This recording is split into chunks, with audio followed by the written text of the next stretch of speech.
People.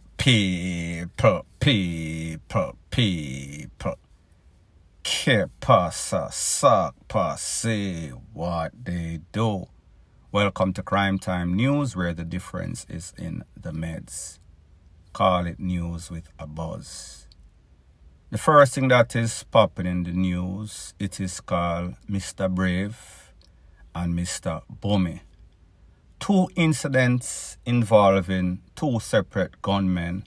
However, both of them had the same objective or goal. They were trying to escape from the popo.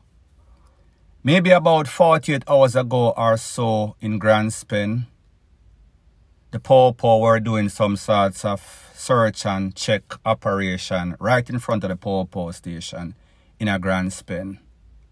Them pull over a man on a bike. The man disobeyed, wheel and pop off. Blaze up some corner after the popo. One popo got hit. The man dilly-dally, take for himself. His goals was to avoid getting that fresh 15. Maybe about 24 hours ago in Montego Bay, same thing, kind of different story. Based on the information, it is said that three popo, quick response, the one them on the bike, a roll by, spot one man close to the gas station on Barnett Street. Police say, "Oi, the boy, come here, give you a search." Man say, give you a kind of search. Wheel and pop off, blaze up some fire off of the popo. Needless to say, these popo on these bikes, ski mask up, full blow, them not take no check. They responded, wheel and pop off, blaze up, tall up, blaze up 9mm. Man take for himself, run, blaze off. One popo was hit in the shoulder. He was taken to the hospital. Couple hours later, them find a man in a Falmouth, Trelawney. Corn up in him foot, corn up in him toe hand.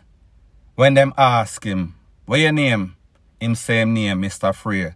"What is your age?" 21 year old. However, people, the popo would realize that this man is not only a gunman. This man did not only blaze up after the popo. This man have a couple of heads on his shoulder. And I am not speaking about the shampoo.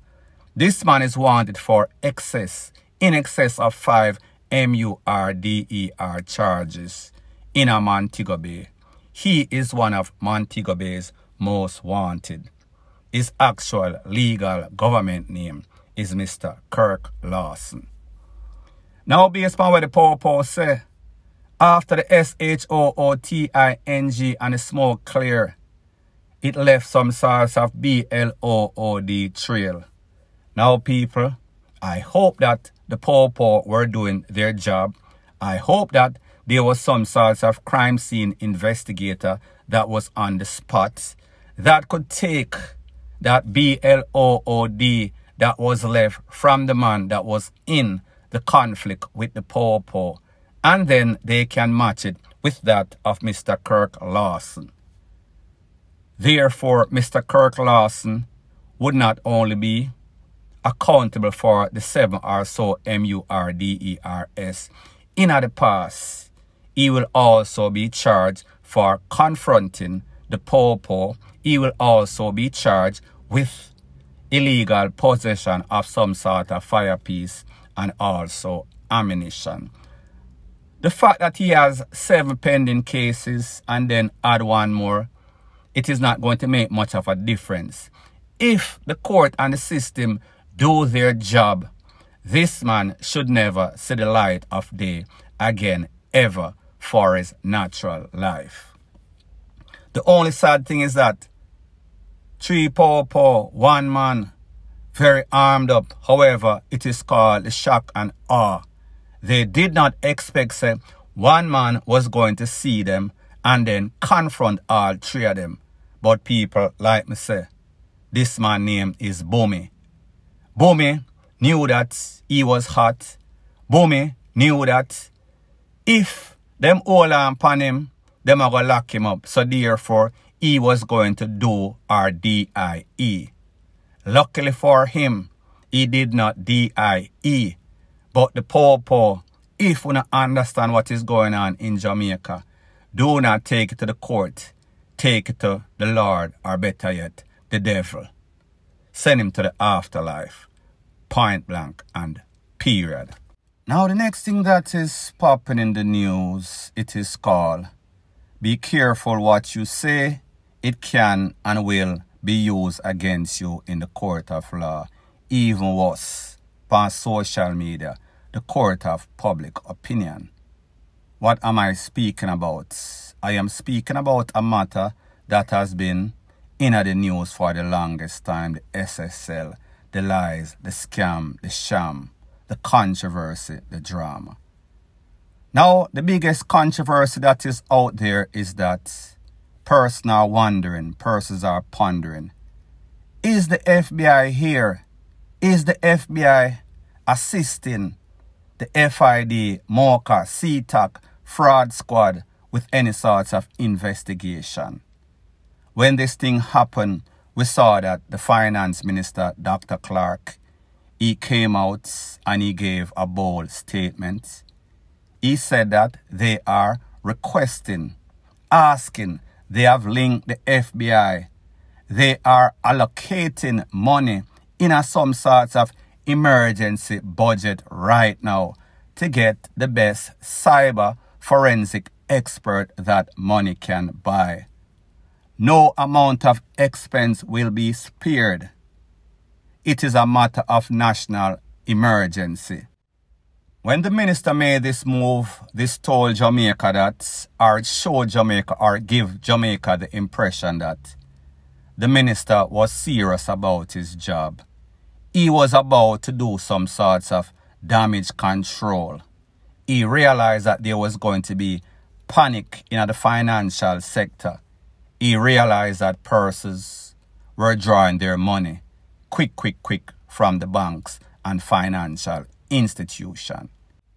This is what your minister had to say in 2 different news conferences.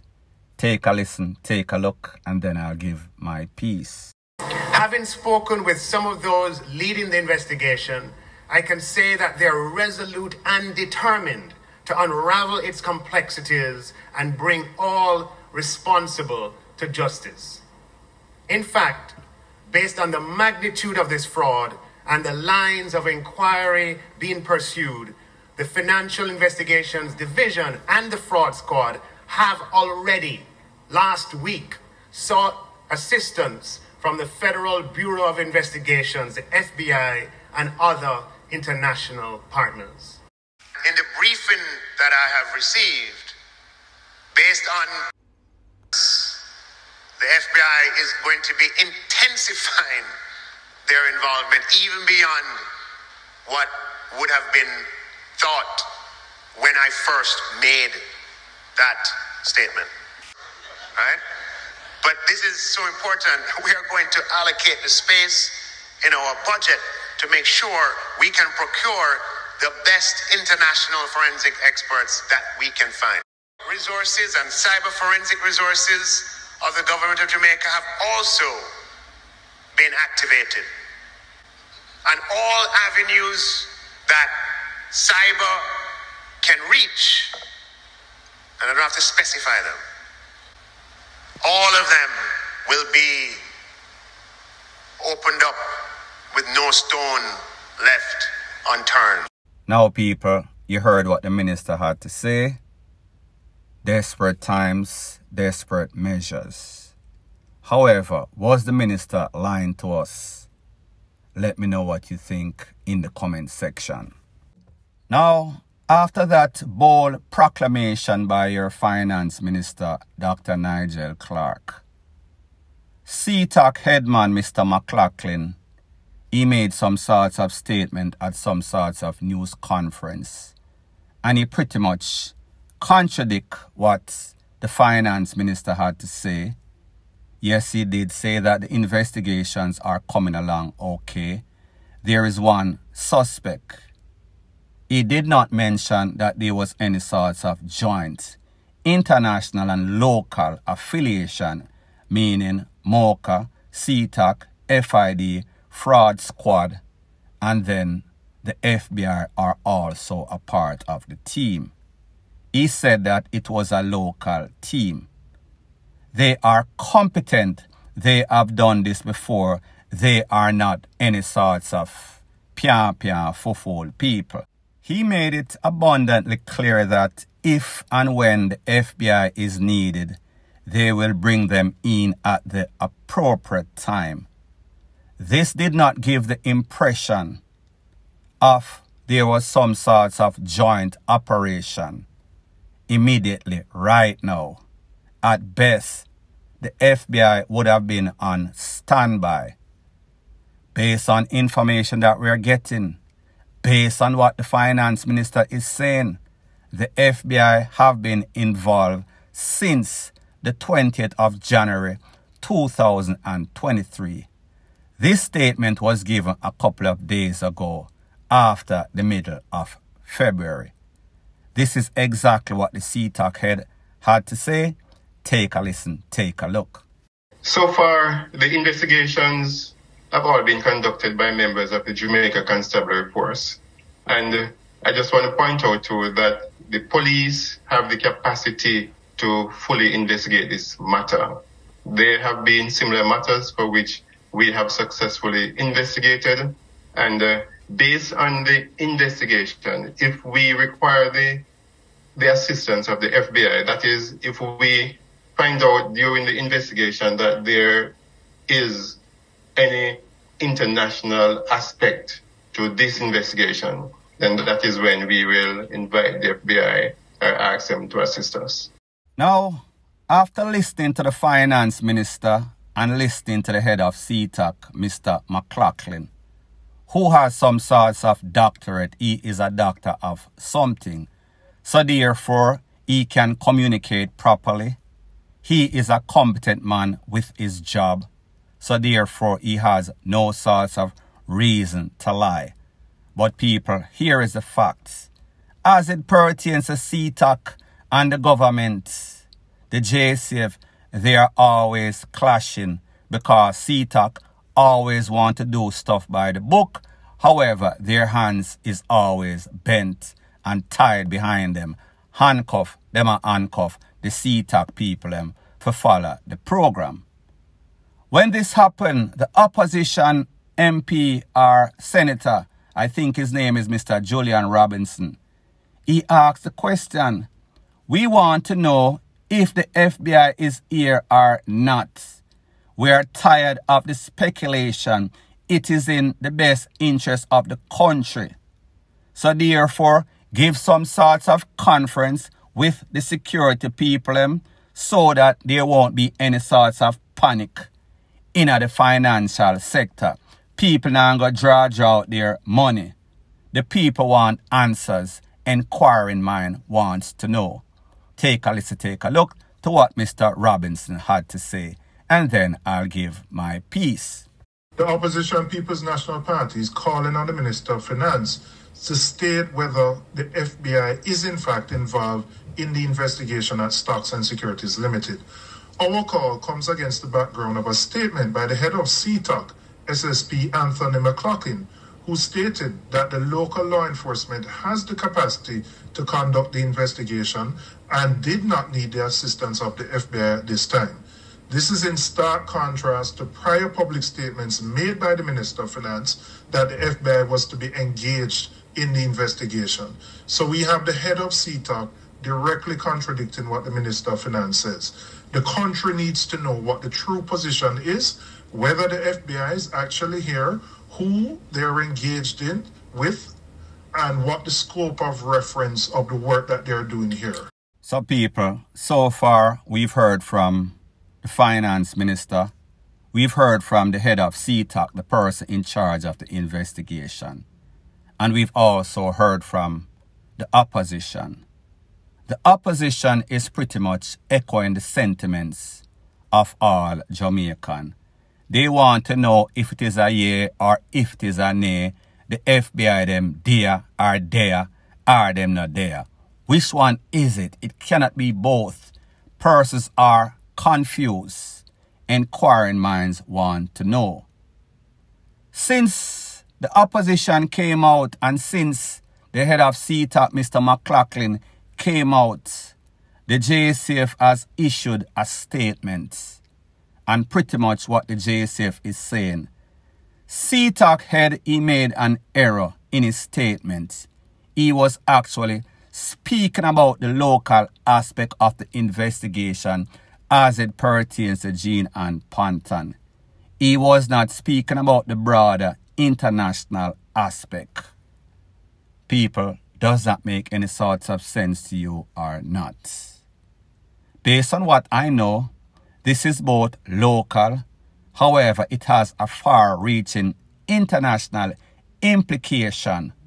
Whenever millions of US dollars is transferred and that money goes through the SWIFT system, the relevant authority, meaning the FBI, Internal Revenue Service, the DEA, they are going to want to know, is this straight money or is this some sorts of DRUGS money?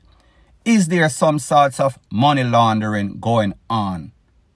People, as it stands right now, we know that the US government do not really trust the leaders of Jamaica.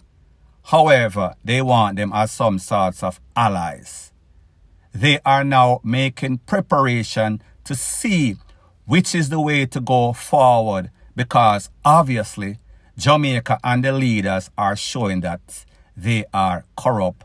They are showing that they are hiding something. How big is the corruption? They don't know. In my estimation, I think that the US is going to see a different side of Jamaica. They were already skeptical, but now they are going to be even more skeptical. And it is not as if the US was not looking at Jamaica with some sorts of side eye or looking over the glasses. But now they will see an even deeper, darker, dirtier, corrupt side. So the moral of the story and my conclusion to all of this, if they really are serious, meaning the Jamaican government, we know so the FBI is serious about them thing. And they really want to do damage control instead of wrecking an already bad situation. They need for members, they need to have some sort of news conference with members from the FID, members of MOCA, members of CTAC, members of the fraud squad, and most importantly, members of the FBI. A representative from the FBI needs to say, my name is such and such, I represent the FBI. We are in a joint operation investigation with CTAC, MOCA, FID, etc., etc., etc. This is where we're at and this is where we hope to go. They need to try to restore confidence in the people of Jamaica, because we see the government, the finance minister, they've been an epic failure.